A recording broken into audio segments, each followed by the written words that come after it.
Hi friends, welcome to ராமாதி channel. வாங்க நம்மளோட சேனலில் இன்றைக்கி என்ன வீடியோ பார்க்க போகிறோம்னு பார்த்தீங்கன்னா, வெண்டைக்காய் மோர் குழம்பு எப்படி செய்கிறதுன்னு தான் பார்க்கலாம். வாங்க, அதுக்கு தேவையான பொருட்கள்: 100 கிராம் வெண்டைக்காய், கொஞ்சமாக தேங்காய், 3 பச்சை மிளகாய், ஒரு துண்டு இஞ்சி, கொஞ்சம் ஜீரகம், அப்புறம் 1 ஸ்பூன் அரிசி, 1 ஸ்பூன் துவரம்பருப்பு, 1 ஸ்பூன் கடலைப்பருப்பு, 3யுமே சேர்த்து ஒரு 20 நிமிஷம் ஊற வச்சு எடுத்திருக்கேன்.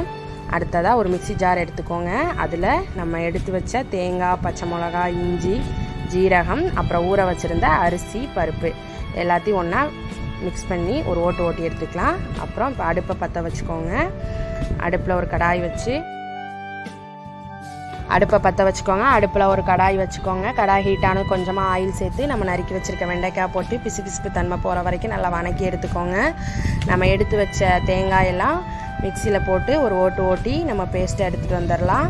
அடுத்ததாக ஒரு குக்கர் நறுக்கி வச்ச வெண்டைக்காவை ஆட் பண்ணிக்கோங்க. அரைச்சி வச்ச பேஸ்ட்டையும் மிக்ஸ் பண்ணிக்கோங்க. ரெண்டையும் நல்லா பச்சை வாசனை போகிற அளவுக்கு நல்லா கொதிக்க விட்டுக்கோங்க.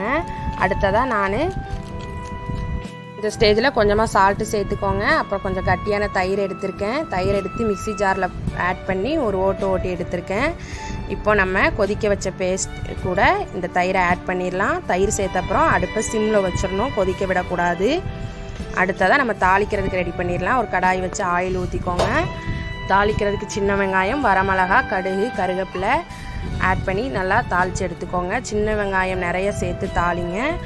மோர் குழம்பு நல்லா டேஸ்ட்டாக இருக்கும். இப்போ தாளித்து நம்ம அதில் சேர்த்துடலாம். எல்லாம் நல்லா ஒன்றா மிக்ஸ் பண்ணி விட்டுக்கோங்க. இப்போ சூடான சுவையான மோர் குழம்பு தயார்.